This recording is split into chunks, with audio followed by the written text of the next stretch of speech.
السلام علیکم دوستو، امید کرتا ہوں آپ سب خیریت سے ہوں گے۔ آج کی ہماری ویڈیو کا جو ٹاپک ہے وہ ہے ہماری دنیا اور آخرت سے۔ تو آئے ہم سنتے ہیں کہ اس کا ہماری دنیا اور آخرت سے کیا تعلق ہے۔ سٹارٹ کرتے ہیں۔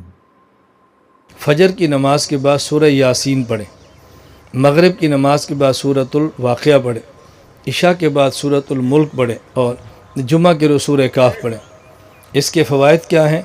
فجر کی نماز کے بعد سورہ یاسین پڑھ لیں۔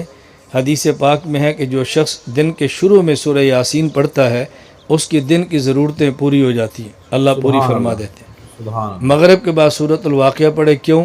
جو شخص رات کو سورۃ الواقعہ پڑھتا ہے اس کو اللہ فقر اور تنگ دستی اور فقر اس سے بچا لیتے ہیں۔ سبحان جو اللہ، عشاء کے بعد سورہ ملک پڑھتا ہے اللہ اس کو قبر کے عذاب سے بچا لیتے ہیں۔ جو سبحان جمعہ کے دن سورہ کاف پڑھتا ہے اللہ اس کو فتنوں سے بچا لیتے ہیں۔ تو سبحان بتاؤ، دنیا بھی مل جائے، آخرت بھی مل جائے، فتنوں سے بچ جائیں، اور کیا چاہیے؟ اللہ۔ اور عام متعلق 3 تسبیحات کا اہتمام کریں۔ نمبر 1، لا الہ الا اللہ، جو آپ نے صبح تسبیحات کا ذکر کیا ہے 100 مرتبہ، 15-20 مرتبہ لا الہ الا اللہ پڑھنے کے بعد ایک بار پڑھ لے محمد الرسول اللہ صلی اللہ تعالی علیہ وآلہ آلہ وصحابہ وبارک وسلم، اور پھر 100 مرتبہ استغفر اللہ استغفر اللہ استغفر اللہ، پھر 100 مرتبہ درود پاک، جو مسنون درود پڑھیں، سب سے آسان صلی اللہ علیہ وسلم، یہ پڑھ لیا کریں۔ ان کا فائدہ کیا ہے؟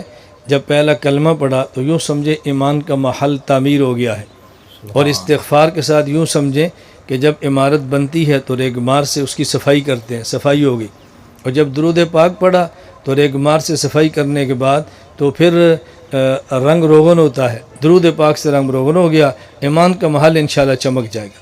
بس اس کا اہتمام کر لیں، اللہ مجھے اور آپ عمل کی توفیق عطا فرمائے۔